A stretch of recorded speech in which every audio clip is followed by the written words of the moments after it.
Hello, everyone, and welcome to this series about series and sequences. First and foremost, I want to thank all the nice people that support this channel by liking and subscribing.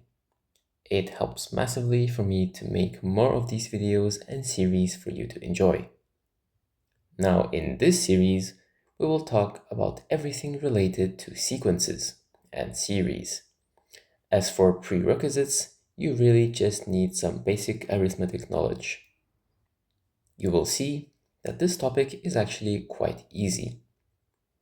So let's first begin by defining some key terms that we will use.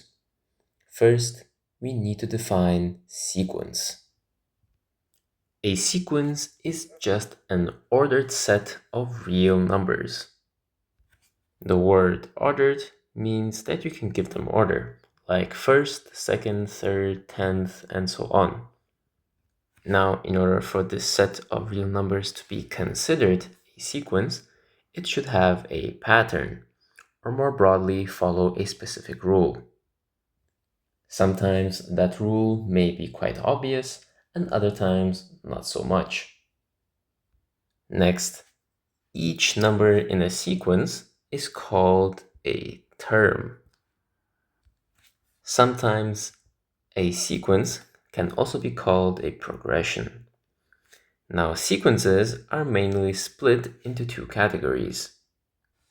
It can be a finite sequence, meaning there is an ending number of terms, or it could be infinite, meaning there is an infinite number of terms and the sequence is never ending.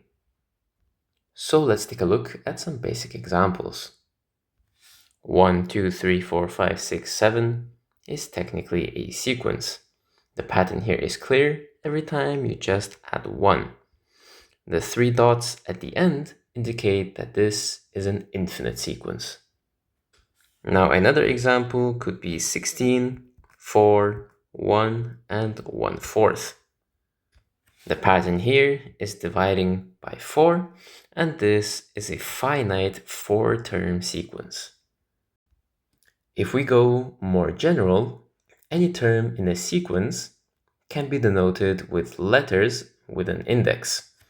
So the first term could be the letter U with an index 1. The second term could be U with an index 2, and so on.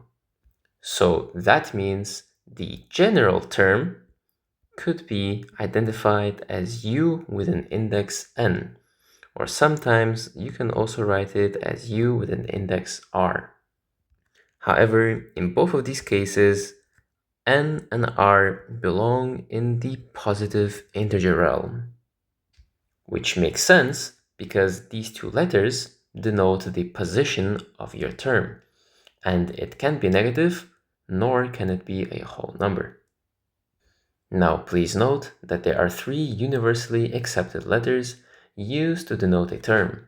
These letters would be A, B, and U. And in the index, it's just N or R.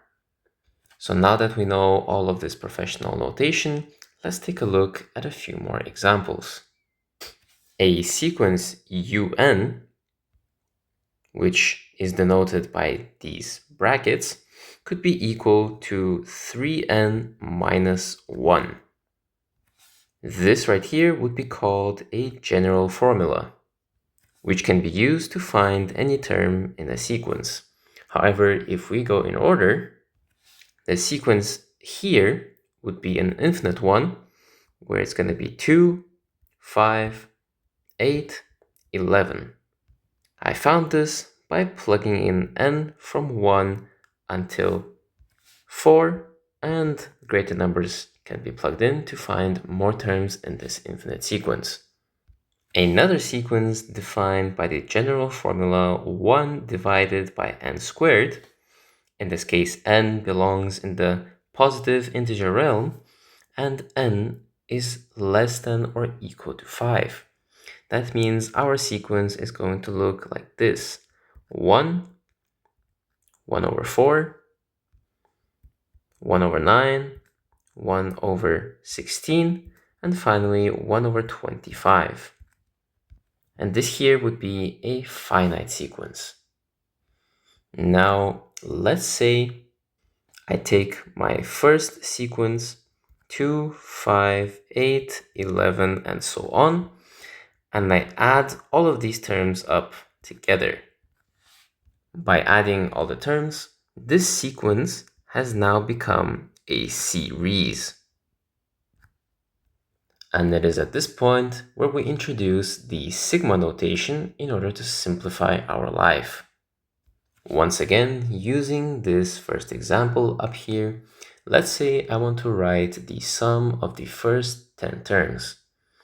Now, instead of writing the sum of all 10 terms and taking up probably a whole row of paper, I can use a Greek capital letter sigma, which looks something like this. And then I can use it to write the sum in a more compact way.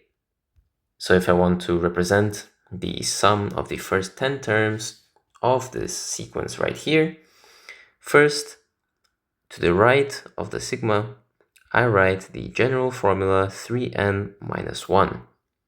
On top, I'm going to have the number 10, and on the bottom, it's going to be n equals to 1. Basically, this notation shows on top is the largest number that n can take, and lower part, n equals to 1, shows the smallest value n can take. And we just go through all of them from 1 to 10, one by one. So plugging in 1, I get 3 times 1 minus 1, which is 3 minus 1, you get 2, then plus, then you plug in 2, you will get 5, and then plus 8, then plus 11, then plus 14, and so on. You get the idea. So let's take a look at a more complex example. This time, on top of the sigma notation, we have the infinity signs.